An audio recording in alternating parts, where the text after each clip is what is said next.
Lead हैं इस film की और इस फिल्म की राइटर भी यही है। और मेरे राइट पे हैं लेफ्ट पे पीतो बाज, नमस्कार। राइट पे हैं विक्रम कोचर।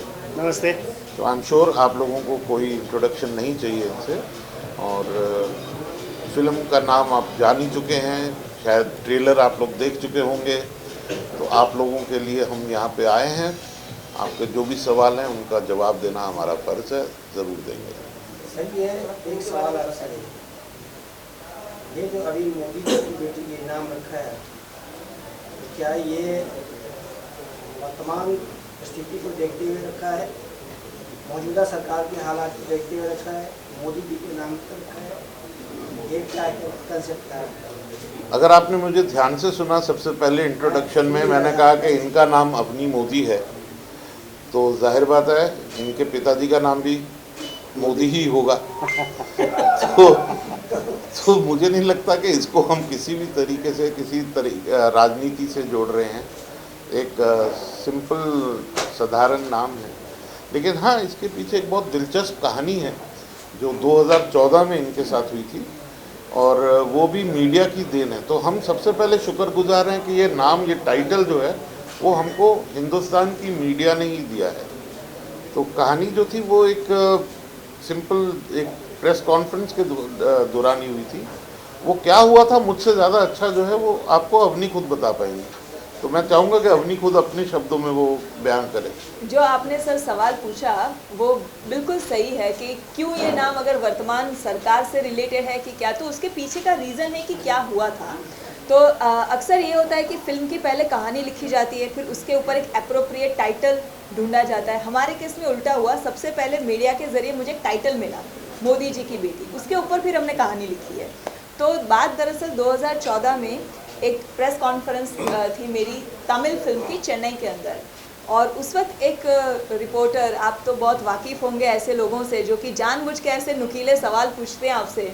तो ऐसे मुझे एक सवाल पूछा कि आप गुजराती है, ऊपर से आप मोदी है, आप गांधीनगर से हैं, तो कहीं आप पीएम मोदी जी की कोई रिश्तेदार है क्या? कल उठ के हमें पता चला आप उनकी बेटी निकली तो हमें थोड़ा बच के रहना पड़ेगा आपसे। ऐसा उन्होंने सवाल किया मुझसे, और मैंने बहुत ही प्राउड के साथ उसका जवाब दिया कि जी हाँ, मैं मोदी जी की बेटी हूँ, और सिर्फ मैं ही नहीं, देश की हर बेटी मोदी जी की बेटी की तरह है। अब ये मैंने उनको जो जवाब दिया, दूसरे दिन उन महाशय ने वो हेडलाइन छाप दी, Avani Modi claims to be daughter of PM Narendra Modi, and overnight मैं मोदी जी की बेटी बन गई। वो मेरा जो फर्स्ट स्टेटमेंट था आधा, उसको उन्होंने बहुत ही अच्छे वो स्पाइस अप करके उनको आउट ऑफ प्रपोर्शन उनको फैला दिया हर जगह। हर एक न्यूज़ चैनल ने, हर एक न्यूज़ पोर्टल ने उसको कैरी किया, आप लोगों में से भी बहुत लोगों ने कैरी किया उसको। तो इस तरह मैं कंटिन्यूसली मेरे नाम के साथ मोदी जी की बेटी शब्द जुड़ गया। बात वहाँ तक बढ़ गई कि अगर मैं किसी दूसरे भी इवेंट में जाती हूँ तो हेडलाइन आती थी, मोदी जी की बेटी नज़र आई इस फंक्शन में, मोदी जी की बेटी नज़र आई यहाँ पार्टी में। तो ये चलता रहा मेरे साथ। तो मीडिया ने मुझे मोदी जी की बेटी बना दिया, और ये जो फिल्म की कहानी है वो इसी घटना से आगे बढ़ती है कि अगर एक लड़की रातों रात प्रधानमंत्री जी के साथ जस्ट बिकॉज उसका सरनेम मिलता है, उसकी वजह से फेमस हो जाती है मीडिया की देन से, फिर क्या होता है उसकी ज़िंदगी में। और पाकिस्तान में अगर कोई ऐसा होता क्या है, बहुत कम लोग हैं जो मीडिया में गॉसिप और न्यूज़ दोनों परोसा जाता है उसके बीच का फ़र्क नहीं समझते। कुछ लोग जो छोटे शहरों से होते हैं या जो मासूम लोग होते हैं, तो मीडिया का जो भी कहा है उनके लिए सच है। उनको लगता है टीवी पे आई है बात वो सच है, न्यूज़पेपर में छपा है तो वो सच है, उनको गॉसिप और न्यूज़ का फ़र्क नहीं पता होता है।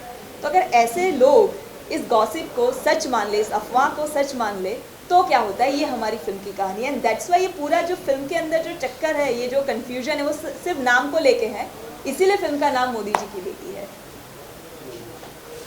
भरा पूरा जवाब, बहुत बड़ा एलैबोरेटेड। इसके बाद सबके सवाल खत्म हो गए। हमें उम्मीद है, हमें पूरी उम्मीद है कि ये मिल गया, आप चले। कम से कम ये सवाल अब आप सबको जो है इसका जवाब मिल गया। तो ये सवाल तो आप लोग अब नहीं पूछेंगे। तो इस फिल्म के जरिए दर्शकों को क्या नया देखने को मिलेगा?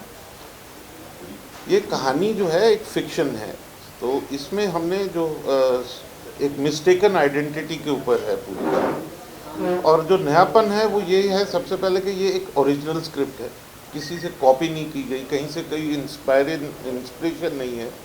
तो डेफिनेटली पूरी फ्रेशनेस है। और नयापन ये है कि हम लोगों ने जो कॉमन इंसान है, चाहे वो पाकिस्तान में रहते हैं चाहे हिंदुस्तान में हम लोग रहते हैं, हम लोगों की क्या भावनाएं हैं एक दूसरे की तरफ, वो है। और एक कॉमिकल तरीके से पेश किया गया, सरकास्टिक है फिल्म डेफिनेटली।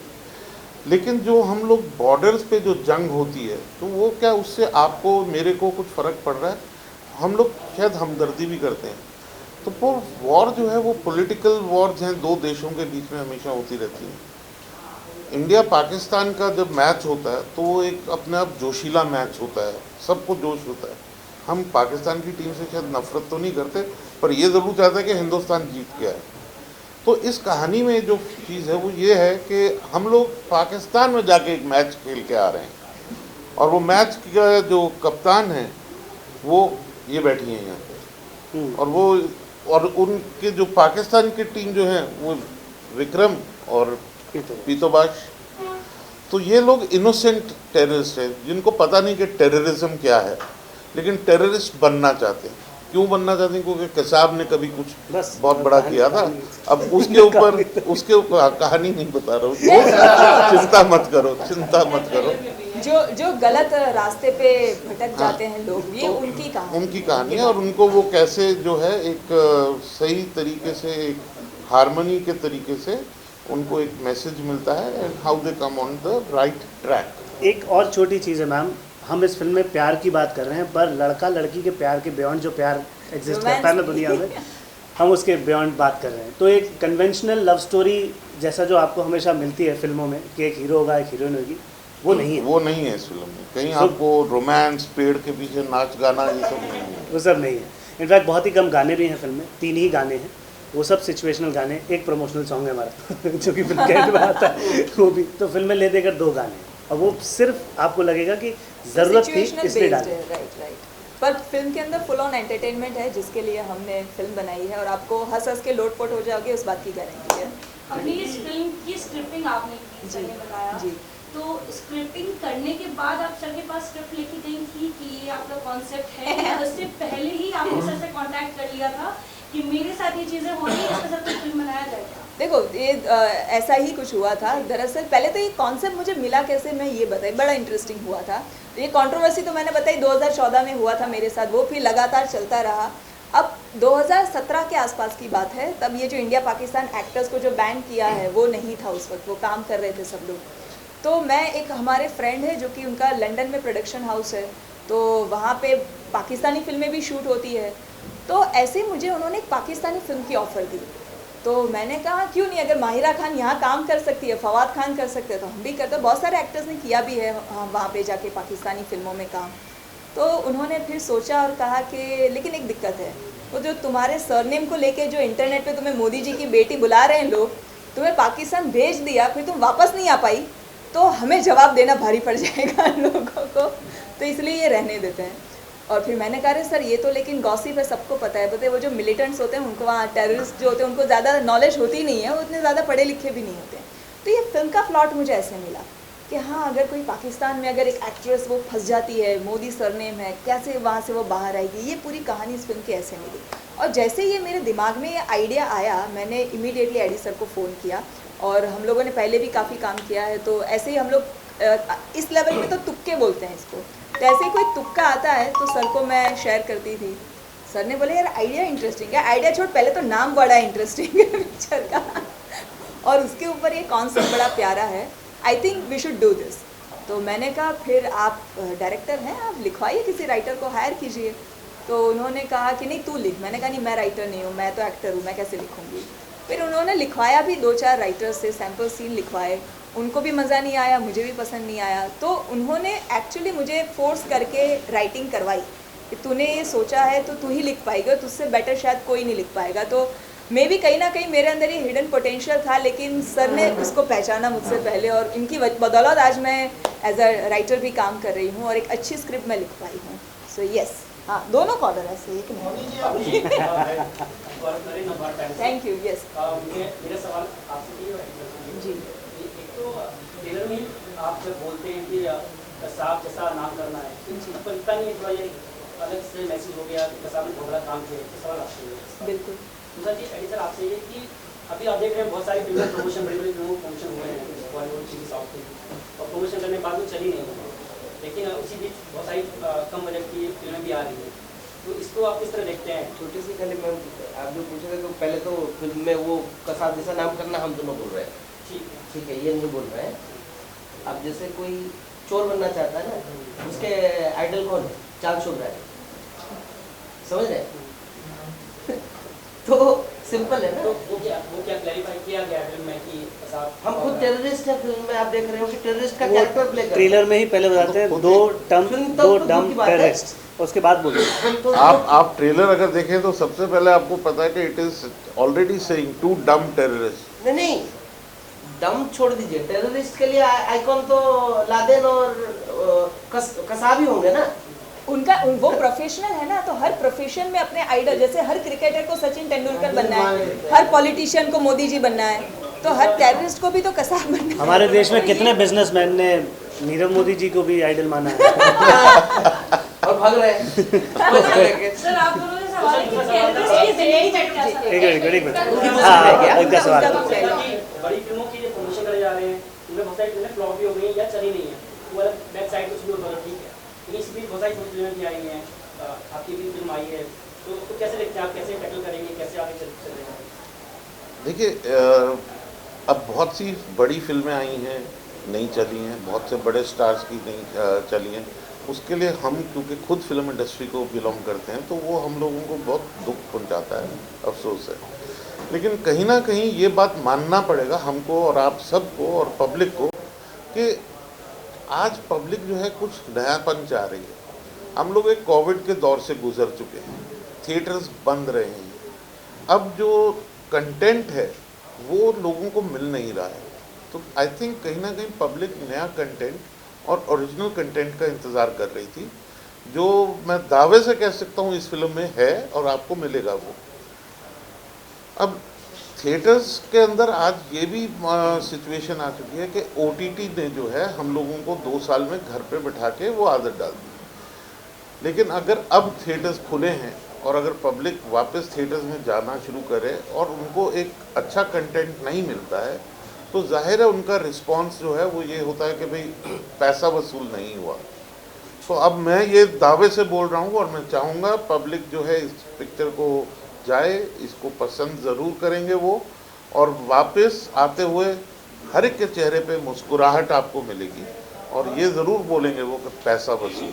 अभी आपने कहा कि मोदी जी की बेटी के रूप में आप गाड़ी जा रहे हैं और हर लड़की मोदी जी की बेटी है, तो क्या मूवी में महिलाओं के लिए भी मोदी जी ने बहुत सारा काम किया महिलाओं के लिए, क्या कुछ मैसेज आप लोगों ने मतलब देना चाहते हैं? सर उनको रिप्रेजेंट करके वो सारे काम मैं पाकिस्तान में जाके करके आ रही हूँ तो फिल्म तो 80% पाकिस्तान के अंदर है, लेकिन हाँ मोदी जी की बेटी वो एक सिंबलिक टाइटल है, वो रिप्रेजेंटेशन है देश की हर एक बेटियों का।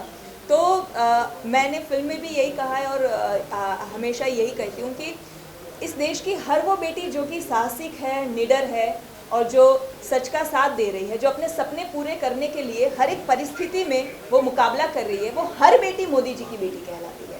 So this is the reason कि वो हर बेटी इतनी काबिल है कि उसको कहीं भी किसी भी देश में छोड़ दो वो अपने देश का नाम रोशन करके आएगी। मोदी जी हैं। हाँ जी, आपके आइडियल लीडर मोदी जी हैं। हाँ बिल्कुल, सबके ही हैं मेरे ख्याल तो आज की डेट में हमारे सबके लिए वो हैं। हमारे प्राइम मिनिस्टर तो क्या हमारे प्राइम मिनिस्टर हमने बनाया है उनको चुन के। आपने ये फिल्म कह रहे, आप ये कह रहे हैं कि इस फिल्म में नया क्लेवर है, नई स्टोरी है, अभी तक कोई स्टोरी शायद ऐसी नहीं है, आपका कहना ये है। क्या आने वाली फिल्मों में क्या यह पहले आ चुकी है उसमें आतंकवाद नहीं दिखाया गया, या कहीं फिल्म नहीं, पर मोदी जी की बेटी नहीं दिखाई गई, कहीं ऐसी नहीं दिखाया गया, या कहीं ऐसी स्टोरी कहीं पाकिस्तान से जुड़ी हुई ना हो, नहीं दिखाई गई, सिर्फ एक नाम के लिए या पब्लिसिटी के लिए आपने ये सब? नहीं सर, मैं आपका जवाब क्योंकि मैंने लिखी है, मैं इसका आपको सही जवाब देती हूँ। हमने बहुत सारी भारत पाकिस्तान के ऊपर आतंकवाद को लेकर फिल्में देखी है, बराबर। उस फिल्मों में और इस फिल्म में फ़र्क क्या है मैं बताती हूँ। हमने हमेशा पाकिस्तान को गालियाँ निकाली है फिल्मों में, हैंडपंप उखाड़े हर फिल्मों में जाके, ठीक है, पाकिस्तान को बुरा भला कहा गया है। यहाँ पे ये फिल्म के अंदर पाकिस्तान को ना नीचा दिखाया गया है, ना किसी धर्म को, ना किसी कास्ट को नीचा दिखाया गया है। उल्टा पाकिस्तान और भारत को दोनों को मिलके आतंकवाद को कैसे ख़त्म करने के लिए आगे आना चाहिए, ये बात कही गई है, ठीक है। दूसरी बात जो आप कह रहे हैं कि और इसमें क्या नयापन है, हमने जब भी पाकिस्तान और भारत की बात आती है तो जितनी भी फिल्में हमने देखी है ना, उसमें जो परसेप्शन देखा है वो या तो हम पॉलिटिकल परसेप्शन देखते हैं फिल्मों के अंदर, या तो आर्मी का परसेप्शन होता है, या तो फिर जो होता है वो हमारा टेररिस्ट का परसेप्शन होता है। जितनी भी फिल्में आई है, जैसे आप पूरी मान लो फॉर एग्जांपल, वो तो जगह सत्य घटना पे आधारित थी, लेकिन परसेप्शन जो हमें दिखाया जाता है वो यही होता है।